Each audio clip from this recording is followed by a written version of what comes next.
Ayan, hello mga kamanggagawa. Samahan nyo kami sa aming pangatlong araw, sa aming pananalangin at sa pag-fasting. So, ayan. Ito po ay isang linggo na talaga namang kami may iba't ibang lugar o iba't ibang barangay na pinupuntahan dito sa Zambales, sa bayan ng San Antonio. So, ngayon nga ang meeting place namin ay kina kapatid na Ray Jane, kaya ayan, nagsakay na kami ng kulong-kulong. Nakakatuwa ding sumakay ng kulong-kulong, bukod sa nakakapuwing yung hangin, ay talagang parang, nakaka-enjoy din, pero hindi pwede to sa pangmalayuan na talagang So talagang yan, na-enjoy lang din namin yung sakay sa kulong-kulong. At ayan nga, medyo nagminor na dahil malapit na tayo at nandiyan na sa harapan natin yung ating mga kasama na sila pastor, yan, nandiyan na yan sila, at yung kasama nating ng mga youth. So yan, dyan kami mag-start syempre, nag-start na tayo sa bahay nila, Kagawad. Yan, ipinag-pray natin si Kagawad na talagang maranasan niya yung patuloy na pagpapagaling ng ating Panginoon, na talagang maghimala ang Diyos sa buhay ni Kagawad. So, yan, may picture din. So, akala nyo, isang beses agad, naka one shot na agad. So, ayan, at nagpunta na nga tayo sa kalsada. Ayan. Ayan, tinatanong-tanong nga natin yan sila isa-isa kung ano yung kanilang ng fasting nila. So, yan. Mostly sa kanila, nakain sila ng tanghali lang. So, ako po, ang fasting ko po talaga is Daniel fasting. So, hindi po kasi pwede ng dahil medyo mabigat yung trabaho. Puyat pa, ayan. Pero, ayan. No rice, no ulam. Ayan. At nakakatuwa yan si Johnny at saka si Jay. So, yan na nga si Pastor at pinatawid na kami. Siya ang humarang. Ayan, papasok na tayo sa mga iskinita. Kasi nung nakaraang araw, doon tayo sa Isderita. So, doon tayo sa kila Teacher Justin. Yan, papunta sa court hanggang pag-ikot kay Ate Jem. Then, yung sumunod na araw, nagkanya-kanya po kami ng panalangin dahil medyo malakas po yung ulan. At ngayon, itong pangatlong araw, ayan. So, naglakad na muli kami dahil maganda yung panahon, pero medyo kulimlim nga din. At ayan, at syempre si Ina girl, lagi yan kasama. Sarap din na may mga bata ay imulat natin na talagang sumunod sa ating Panginoon. Nakita sa kanilang mga magulang na talagang iba kapag may Lord sa buhay niya, may Jesus sa buhay niya.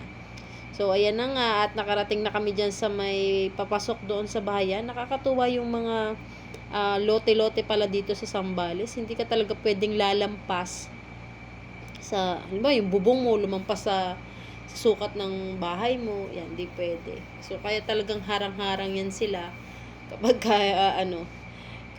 ikaw ay may sariling lote. So, ayan, nag-shortcut na nga kami, pero target talaga namin dyan ay pupuntahan namin si Kuya Mark at yung kanyang family. Pero, ayan nga, pagpunta namin dito sa area, yung dating daan na dinadaanan namin ay medyo sarado na. Ayan, ngayon nagtigilan sila. Ang iniisip namin, paano tatawid? May bata kaming kasama. Pero may nakita nga kaming daan. Ayan. So sila, nanguna na yung mga kabataan doon. Kasi yan, pwede yan silang magtalon-talon dyan. Pero baka magalit sa atin yung may-ari. Pero may nakita kaming daan, ayan, dyan kami dumaan sa kabila kasi merong ng daan. At mabait naman dyan si nanay. At pinadaan kami dyan. So yun, nauna na kaming dumaan dito. At ayan, nagsunodan sila. Kasi may siit doon ng kawayan. Talagang hindi sila makakadaan. Malibang sila ay nakapantalon at hindi masabit. So dito na nga kami dumaan. At sasaradahan na din sana ni nanay. Pero, ayan, sabi namin kay nanay, Nay, pwede ba namin kayong maipag-pray? Ayan. So, nakakatuwa naman. Kasi kapag nag-pray talaga, wala namang tumatanggi dyan. No? Kasi makakatulong din talaga to para sa kanila. At ayan na nga yan sila. Kasunod na din namin. So, nauna na kami pumunta kasi sinundan namin yung daanan ng tao.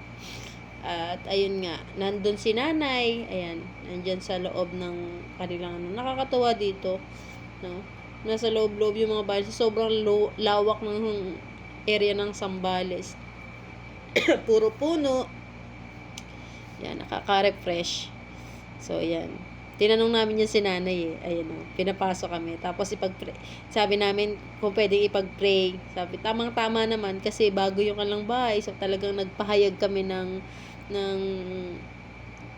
kapayapaan, ng kasaganaan, ng kagalingan. At, syempre, tinaboy din namin yung bad spirit. Anumang sumpa ng kaaway talaga ay binakura na namin na hindi talaga makakapasok. So, yan na nga. At kami ay nagpipray. Ayan, si Carla. Katuwa yung mga youth natin kasi talagang tumatayo na sila para sa Panginoon. So, yan. Unti-unti tayo. Yan. So, lahat tayo nagpipray. Maging yung mga lote na nabili nila na talagang, pinagpray din natin yan. Na talagang karanas ng kasaganaan, ng pagpapala sa buhay ng ating mga miyembro, no? Ating mga kasama. So, pinagpray din namin dyan sila ate. Yan. Kaya, nakakatuwa. At after nga nun, so, yun, balik na naman kami. Punta naman kami kay Ate Joanne. Ayan. At si Ate Joanna. At nakakatuwa nga dyan. So, gandang-ganda talaga ako dun sa Kala ko gumamela siya, pero hindi pala siya gumamela. Yellow bell pala siya, pero iba yung color niya. So, pagdating nga namin dito, para mabilis na kasi, nararamdaman namin na kumikilimlim. Kaya, ayan. Na kami, na kami. So, nung nakita namin, bababa pala kami ng ilat. Para kami maka-shortcut. So, para hindi na kami po babalik ulit sa kalsada kasi mas malapit po pag nag-shortcut. So, yan, bumaba po kami ng ilat. Ayan, nakakatuwa po yung mga missionary natin na yan eh. Talagang laging on the go yan. Ayan. Yun ang mga missionary. Talagang kahit saan ay gora. Para sa ating Panginoon. Laban na to. Ay para sa iyo. Para sa Panginoon ang laban na yan. Nakakatuwa.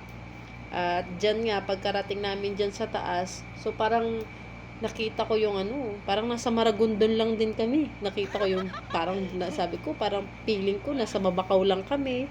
No? Nandun kay Kakandede na likod. Nakakatuwa. Ang ganda talaga ng ganitong bagay, no? Nakaka-refresh. Nakaka-refresh po yung mga ganang bagay na talagang yung pinagagawa sa atin ng Lord, nagagawa natin at the same time, nag-e-enjoy po tayo. So, yun. Nakakatuwa pong bagay yan. Yung ganang pong moment. At ayan na nga po. At nakikita nyo po yung natatanaw ko. Di ba? Ang ganda ng bundok. Ang ganda ng kapaligiran. Nakaka-refresh. Ayan. Dahil nga sa likod po tayo dumaan. So, pupunta tayo kay Ate Joanna. Pero kung yan po ay medyo ang ganda po tingnan ng bundok dyan. Kaso nga po dahil medyo kulimlim, at sabi namin, wag muna sanang ulan. Pati yung baka gusto nang sumama sa amin kasi nakulog-kulog po, nakirat-kirat yung langit. At ayan, medyo naambon-ambon na. Ayan, pinagpayong na. Yung iba, daw sila waterproof. So, ibinigay na nila sa amin isa-isa yung kanilang cellphone. Kami daw bahala. At sila daw ay readyng maligo. Readyng maligo. Nakakatuwa, no? Nakaka-enjoy po talaga na mag-serve po tayo sa ating Lord, ibahagi natin ang kabutihan ng Panginoon, ipanalangin natin ang ating bayan, ang ating barangay, at higit sa lahat, yung ating mga mamayan. Ayan na nga po, at yung baka sa sobrang takot niya sa kidlat at kulog, gusto rin sumama sa amin. Lumapit sa amin. Ayan, at natakot nga dyan si Jessaby. Talagang natakot na kalata susuwagin siya. Pero ayun po, nakakatuwa ang Lord. Kasi madami po kami diyang naipanalangin na mga tahanan, pamilya. So, napakaganda na pamilya, mawin po natin para sa Panginoon, mailapit natin sa Panginoon, maranasan nila yung kaligtasan na nagmumula sa ating Panginoon. Kasi ito po ay free. Wala po itong bayad. Kasi sobrang pagmamahal po sa atin ng Panginoon. At yan po, sa likod po ng bahay na yan, nandyan po yung bahay ni na Ate Joanna. Ayan po. At nakakatuwa, nakaka-amaze ang Panginoon. Kasi makita mo po, parang lalo kang mai-inspired pagka yung mga kasama mo gano'n, no? Yung nag-e-enjoy po sila sa ginagawa nila. Sarap mag-lingkod ng sama-sama, na masaya po tayo lahat. Yun po. Kasi alam natin na ang pinaglilingkuran natin ay Diyos na buhay. Diyos na nagligtas sa atin. Diyos na nagmamahal sa atin. Diyos na pinakamakapangyarihan sa lahat. Grabe, no? Ang haba po ng nilakad namin yan. Pero hindi po namin naramdaman yung pagod kasi yun nga Grabe po, yung mga baka dito. natigit sa lahat ginagawa namin Pag ng tayo bagay hinabol nito, nga para tayo. sa kaluwalhatian ng ating Panginoon. Prayer and the fasting week po namin at pangatlong labas na araw tayo. na to. At nai-enjoy Labas na po tayo namin kung di nyo alam ang daan. yung ganito pong estilo. Actually, ito po ay noon pa namin nais gawin, pero eto na po yung ano talaga, binaba ng ating senior pastor na ganun yung gagawin. Kaya sabi ko, grabe ang Panginoon. Pinaplano pa lang namin, pinatupad na ng Lord. So, ayan, tuwang-tuwa si nanay at dumating na tayo sa kanilang tahanan. Ayan, nag-bless pa nga si Regine. At ayan, nakakatuwa. Pamilya, mawin po natin sa Panginoon na talagang ma-enjoy ng bawat isang presensya ng Lord. At ayan, nag-awitan muna tayo sa ating Panginoon na mahal kita, Panginoon. Tapos isisigaw sa buong mundo, ikaw ang aming tunay na Diyos. Ayan, pati si nanay, nag-declare po tayo dyan ng kagalingan para kay nanay. Magkaroon ng himala, magkaroon ng miracle, ayan. Kapayapaan, kasaganaan sa kanilang tahanan ay patuloy na talagang iparanas sa kanila ng Panginoon. So, ayan po. At talagang napakabuti ng ating Panginoon na enjoy kahit na ulan, mga basa po yung mga yan. Kami lang po yung nakapayong. Ayan. Kami lang po yung nakapayong. Talagang sobrang nakakatuwa. Thank you, Father God. Salamat sa Lord. Mapupurihan ka habang buhay. Maglilingkod sa'yo habang buhay. Pag-ibig ko'y sa'yo ilaalam. Mahal na mahal kita, Panginoon. Mahal na mahal kita, Panginoon. Kailan may di kita ipagpapalit, pagkat sa piling mo'y langit. Mahal na mahal kita, Panginoon. Sabi ito sa salita. Ayan, at after nga niyan, dahil medyo lumalakas yung ulan, yan, at gumagabi na rin, so, we decide na talagang mag-go home na ulit, at magsama-samang magpasalamat sa ating Panginoon, na talagang salamat sa courage na binibigay sa atin ng Lord, sa privilege na binibigay sa atin ng Lord para magawa yung bagay na to, na tayo malaya, na nakakapagbahagi ng salita ng Panginoon. Sa Pilipinas lang yon. Talagang napakabuti ng ating Panginoon kasi ang bansang Pilipinas ay pinili talaga ng ating Panginoon. No? Mapalad ang bansang sa'yo'y sumusunod. Di ba? Kaya manatili po tayo na sumunod sa ating Panginoon.